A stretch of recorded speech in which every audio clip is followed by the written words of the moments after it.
Olá, já parou para pensar como a vida se faz? Parece uma pergunta meio filosófica, né? Mas a resposta é pura biologia. E hoje a gente vai mergulhar de cabeça nisso no chamado ciclo celular. É como se fosse a dança secreta que faz tudo acontecer: nosso crescimento, a cura de um machucado, a própria continuação da vida. Bora lá? E olha, para a gente entender isso direitinho, a gente foi buscar na fonte. Essa nossa conversa de hoje é inspirada numa aula ao vivo sensacional sobre biologia e bioquímica humana, lá da Unicesumar. A gente pegou as ideias da professora Camila e do professor Leandro Ranúcio para trazer tudo mastigadinho e de um jeito bem claro. Então, vamos pensar um pouco. Como é que a gente cresce? Ou, sei lá, quando a gente se corta, como é que a pele se fecha de novo, como se fosse mágica? E mais ainda, como as características são passadas adiante? Parece coisa de outro mundo. Mas a resposta para tudo isso está num lugar só: na incrível e super organizada divisão das nossas células. Bom, antes de uma célula simplesmente se dividir em duas, existe todo um preparo. É um trabalho de bastidores, sabe? Imagina uma peça de teatro gigante. Antes do espetáculo começar, tudo tem que estar perfeito, né? O cenário, os atores. Com a célula, é a mesmíssima coisa. Essa fase de preparação se chama intérfase. E ela tem, basicamente, três momentos.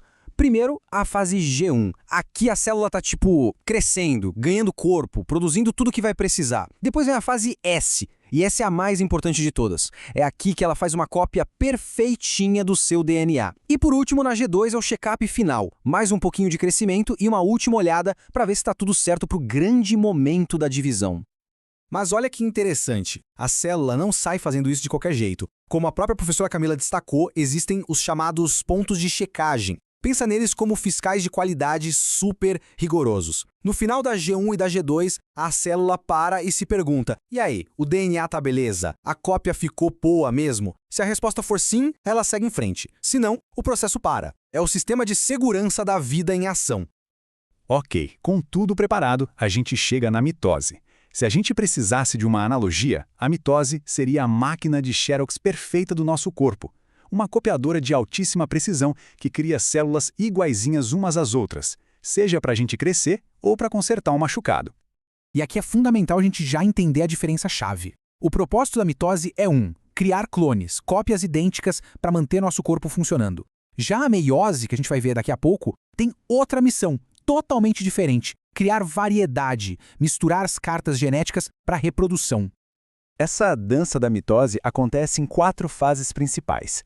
Primeiro, a prófase. O DNA que estava todo espalhado se enrola e forma os cromossomos. Fica tudo compacto. Depois, a metáfase. É lindo. Todos os cromossomos se alinham bem no meio da célula, numa fila perfeita. Aí vem a anáfase. As cópias de DNA são puxadas cada uma para um lado da célula. E para fechar, a telófase e a citocinese, que é quando a célula se parte no meio, criando 2 células novinhas em folha. É uma coreografia impecável. E no final de tudo isso, qual o resultado? 2. Simples assim. De uma célula-mãe, a gente termina com 2 células-filhas. E o mais importante, elas são idênticas. Cópias perfeitas, prontas para trabalhar, seja construindo mais tecido ou substituindo alguma célula que já ficou velha. Beleza, entendemos a mitose e agora vamos virar a chave e falar da meiose. Se a mitose era a máquina de Xerox, a meiose é o momento de embaralhar as cartas. O objetivo aqui não é copiar, é criar algo novo, é gerar diversidade. A meiose é um processo super especial. Ela só acontece em um tipo de célula, as germinativas, que são as que vão formar os espermatozoides e os óvulos. E para conseguir o resultado que ela quer, ela não faz uma, mas 2 divisões seguidas. Mas o pulo do gato, o que faz a meiose ser tão incrível, é um negócio chamado crossing over. Imagina o seguinte: os cromossomos que a gente herdou do nosso pai e da nossa mãe ficam lado a lado e eles trocam pedaços. É isso mesmo, eles trocam trechos de DNA um com o outro. É essa mistureba que faz com que cada espermatozoide, cada óvulo, sejam uma combinação genética que nunca existiu antes. É sensacional. Então, essa jornada da meiose tem 2 grandes etapas. Na meiose 1, os pares de cromossomos se separam. Já na meiose 2, o que se separam são as cópias, parecido com o que acontece na mitose. E o resultado final? Impressionante. A gente começa com uma célula e termina com 4. E cada uma delas tem só metade dos cromossomos. E mais importante, cada uma é geneticamente única. Tá, mas e daí? Por que tudo isso é tão fundamental?